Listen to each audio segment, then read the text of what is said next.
Hello, everyone. I'm so glad to have you all here with me in the Meet Your Mentor podcast. If you're coming back for another episode, then welcome back. You guys already know me a little bit.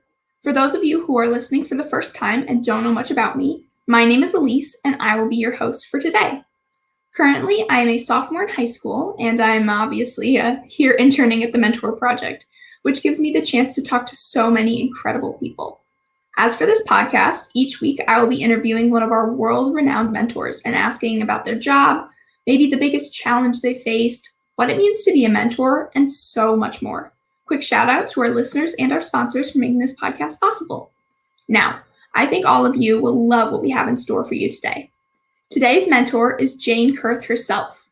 Jane has taught college for over 20 years, and during that period of time, she was a fully certified fitness trainer, and she worked to develop and record lots of online fitness courses. She eventually uploaded those videos and turned her idea into a fully fledged company called Fit Fix Now, which is basically a website where you can purchase different courses for all types of fitness and even other topics too. In addition to creating her own company, Jane has presented at over 18 conferences, is a consultant and model for the company Silver Sneakers, and is a former member of the Atlanta dance group Silver Classics crew. Jane, you sound like an incredibly interesting person, and I cannot wait to talk more about these companies. Welcome to the Meet Your Mentor podcast. Thank you, Elise. Thank you for having me. Yeah, I'm very glad to have you here. To get started, why don't you just go ahead and tell us a little bit about yourself and maybe how you got started with your company? Okay. Well, I am a wife and a mother and a grandmother. I have 3 awesome grandchildren that I love to spend time with. But I started my early career as a ballet dancer. Oh, wow. But I transitioned. I owned a ballet studio for 14 years, but then eventually went into academia, teaching all kind of classes in the kinesiology and health department, including like wellness classes, personal and community health. And during my tenure at the school, as online learning started becoming more popular, my mentor and boss at the college said, the college is training us on online learning. You need to do this because it will just be so valuable for you. And boy, was she right. One of the classes that I created was, it was basically a fitness walking class. And I actually got nominated for a state award for it because it was so cutting edge. The students in the class would get a heart rate monitor that the data from the heart rate monitor would upload, and I, for 10 weeks, act as their personal trainer. Did they work out long enough, hard enough, and frequently enough? And at first I thought this could be a great company. And so I kind of pivoted and went into more corporate wellness and started out okay. I had a few corporate clients, but quickly learned that a lot of people are not going to strap on a heart rate monitor and go do a cardio workout a minimum of 3 times a week. So as things progressed, one of the pain points I saw was that fitness professionals, particularly personal trainers and group fitness instructors, it was difficult for them to keep their certifications. So they study, it takes a lot. They take this long 4-hour comprehensive course test on biomechanics, on anatomy, on physiology, exercise science. And once they pass it, they have a certain amount of time. It depends on what agency they're approved by to maintain that certification. So a pain point for them was traditionally they would go to either expensive conferences that were maybe way out of their state or region, or they would get print material in the mail. So I took the online education model, and created Fit Fix Now. And we've had some really nice success with it, Yeah. because it's truly an education model for the fitness classes. I took both of those areas that I was passionate about, education and fitness, and blended them Mhm. together. So that's kind of like the quick overview of how I founded FitFix Now. It, like you said, it sounds like a very, very nice blend. I looked at like the website a little bit and it seemed very Okay. interesting. Yeah. Um, quick little kind of side point. My mom Yeah. is actually a Pilates teacher, so I've kind Oh, of seen what she's had to go through in getting her certification and kind of yes. maintaining that because every like year or so you have to do like you have to keep continuing your education, like you said. So. Yes, and I'm not sure how it is in Pilates, but for the personal trainers, group fitness instructors, Mhm. there are several agencies that are considered very legitimate agencies, and we get approval from all of those agencies. So there's a lot of details we have to provide the agencies on every course. So we have a quality product, and part of our initiative was to make it very affordable. You know, our 2 hour continuing ed hour course is like $17. Mhm. So it's affordable, it's convenient. Yeah. We've had a mother say to us, "Oh, I watched the videos while I was getting while my kids were getting ready for school. Once they got on the school bus, I took the quiz and I passed and got my certificate. So That's it's awesome. easy." Yeah. Yeah. It's very interesting to me because I've never seen a website like your company seems very, very unique in the sense that I've never um, come across anything before that focuses specifically on certification and like continuing your education in that Yeah. sense. Whereas, like you said, obviously online learning is becoming a lot more popular, but it's more in the literal like math and science and English and grammar sense. Yes. Um, so it's very cool. Yeah. Um, I was Thank wondering, you. yeah, I was wondering what is one kind of big challenge that you had to overcome in coming up with this idea and just building it into the successful company that it is today? Yeah. There's several challenges. The first challenge that a lot of entrepreneurs probably would not have is I did not want to seek funding. I wanted to be a self-funded, customer-funded company. So Okay. that was a challenge in able to grow the company without a lot of money, and that's been a challenge. It's been I do have co-working space at Atlanta Tech Village, which is the fourth largest technology hub in the US. Oh my And gosh. so I have a lot of networking there. Some of the challenges I would find with my website or with any of the technology issues, I usually had a friend. I could go to their office and say, okay, I need some help. So that kind of solved my technology challenge. Hmm. The biggest challenge has been getting known, getting fitness professionals to find out about us. Once they Hmm. find out, we kind of officially launched our first courses in February of 2017. And a lot of the agencies you have to renew every 2 years. So now we're really getting repeat, and like we had them 2017, the ones that took classes came back in 2019 to renew, and Hmm. now have come back in 2021. So the biggest challenge has been getting known. Yeah. Yeah. It's awesome that you've had so many people like come back as well to renew their certificates. Yes. Yeah. So this kind of tacks on a little bit to the big challenge. Um, but with this company and obviously the online learning and all of that, how has it kind of just changed and progressed as you've been recording these videos and getting known? What have like the big changes been? Has it been more instructors or that kind of like something along those lines, if you understand Yeah, kind of what I'm asking.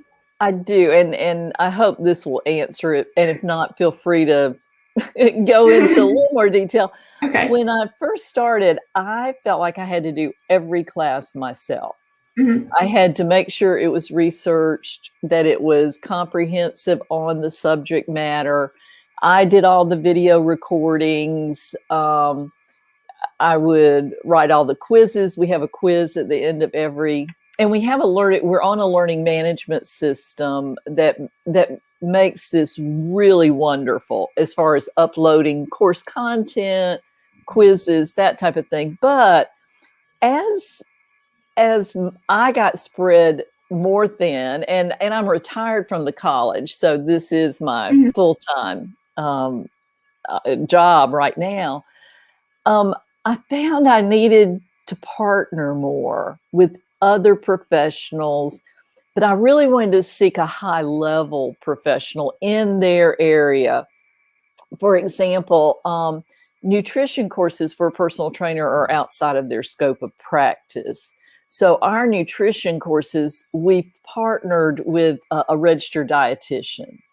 So we have youth fitness courses, and our youth fitness partner is well known in the youth fitness arena.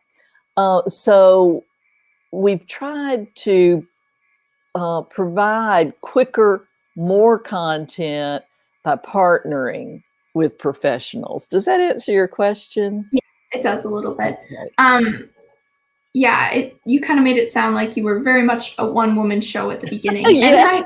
I imagine that that was very, very stressful and doing literally everything. Yes. So it sounds like you've got quite the kind of network and database already set up, which seems very nice. Yes. Um, I know earlier you mentioned a little bit that you had a mentor yourself who kind of got you into the Mm-hmm. online Yes. course, and I was wondering if you could talk a little bit more about that and just talk about your experience mentoring and how you're kind of passing along that information. Okay. Well, that's a great question. Mhm. My mentor at the college was Dr. Jacqueline Harbison, and she was my boss, but also my friend and my mentor. Mhm. I can say with great certainty, every bit of advice or um, things she would impart to me have been so beneficial to me. And she's the reason now that I was able to develop FitFix now. Mhm. So building that relationship was so important. Um, I am an unofficial mentor and an official mentor. I have mentored in the past few years a lot of young mothers. You know, my kids are grown and they've Mhm. done well, and they're very well adjusted. And so I've mentored a lot of young women. I still have probably 3 or 4 phone calls a week with young women that I'm friends with that consider me their mentor. That's my Mhm. kinda unofficial role. Yeah. More officially, it's interesting. The people I'm mentoring now are more, they're over 75 years old. And it sounds odd to think about mentoring older adults, Mhm. but it's very worthwhile. I work with a group of older adults on like emotional wellness, one day a week, and another day a week, I work with them on health education, health promotion, helping them live the highest quality of life they can. You know, I always Mhm. tell them, you want to add years to your life, but you want to add life to your years. Yeah. And that's been so rewarding to me. In Mhm. fact, the other day, there's in one of my mentoring type classes, there was a gentleman with Alzheimer's, and he had a caregiver there with him. And she said to me, she said, this particular gentleman has Alzheimer's, and he can be very combative at times. But the minute he hears your voice, he calms down. And so that just meant the world to me. Yeah. That I could change lives, not only of young people, but of older people. And that just meant the world to me. Yeah, that's just a really, really incredible story. I can't imagine how that feels. Wow. So with this in mind, so whether it's for either kind of your emotional well-being group or Fit Fix Now, or just mentoring in general, what has some advice been like? What is the best piece of advice been that kind of carries over throughout all of these different companies and places that you're working? My top piece of advice, well, really there's two, and they're kind of split. Okay. One is be a really good listener. Be a good listener, ask those open-ended questions to get people to talk more. Because the more you know about the person, the more you can help them and mentor them. So that's one thing. And it's not always easy to be a good listener. The other piece of advice, and I have a little plaque on my desk that I keep here, just as a daily reminder that says people don't care how much you know until they know how much you care. And that's by Theodore Roosevelt. And I think those are words not only to mentor by, but to live by. And those, I'm kind of split between those two as being, and maybe they're blended, Yeah. listen with a caring ear. Yeah. So that you can help people. And it's all about, I love studying the Blue Zone communities. And for those that don't know what those are 5 areas in the world where people live a high quality of life into their 90s and 100s. And one of the characteristics of these people is they have purpose. And they do meaningful work. And to me, a lot of my friends will say to me, I thought you were retired. And I'm like, I don't ever want to retire from this meaningful work I'm doing. So that's a great value to me. Oh, I'm sure. Especially like those 2 pieces of advice are definitely ones that I would aspire to be able to live out to their fullest potential as I'm like going to college and slowly getting started in work of my own. But I find that for me currently, the being a good listener, I find is very important just because, well, one, our current situation in the world with COVID, I've done online school the entire year. Wow. Yeah, so I find that helps. And then as well, being here at the Mentor Project, that is one skill that I'm definitely still working on and trying to improve, obviously, because of these podcasts, that's just given me incredible skills that I'm sure I will use to the fullest for the rest of my life. So that's been really amazing. But that's great. As a young person, you're recognizing that. Yeah, I feel like my parents always say that I'm like, quote, mature beyond my years. And I find that there will be some days where I'm just like, I'm very, very fortunate to be in the situation that I am and to have all these wonderful people in my life who are able to help me kind of grow and develop. So that's been just really great on my part. But kudos to you, because thank you. Some people miss that. I mean, like even the advice you just gave me, I'm sure that'll be something that I continue to think about for a while. So yeah, but I don't know, mentorship just seems like a really, really awesome thing. So it really is. Yeah, you make it seem very nice. So to take the focus off me a little bit and back onto you. So if people who are listening wanted to either get in contact with you, learn more about kind of just your life and the things that you've accomplished, or look at Fit Fix Now, what would be the best place to go to do that? Okay. Well, if they want to contact me, just write me Jane at fitfixnow.com. Okay. And that's our web address, fitfixnow.com. But I love answering questions and meeting new people and helping out in ways that I can with, the gifts I've been given. Yeah. And then as well, for ways to contact you, in the descriptions currently, I did find your LinkedIn. So that is another place that people might be able to go to. Yes. Yeah. Okay. Well, I mean, this has actually been very, very interesting. So thank you so much, Jane. Thank you to everyone who's listening. I hope you all thought that was very fun and learned as much as I did. If you wanted to learn more about Jane, you can feel free to go to her LinkedIn or the email address that she gave. And if you want to learn more about the Mentor Project, you can go to mentorproject.org to learn more about our organization. I hope to see all of you back here next week. Thank you so much to our listeners and sponsors for making this podcast possible. We appreciate everything you do. So thank you, everyone, and thank you, Jane. Thank you, Elise.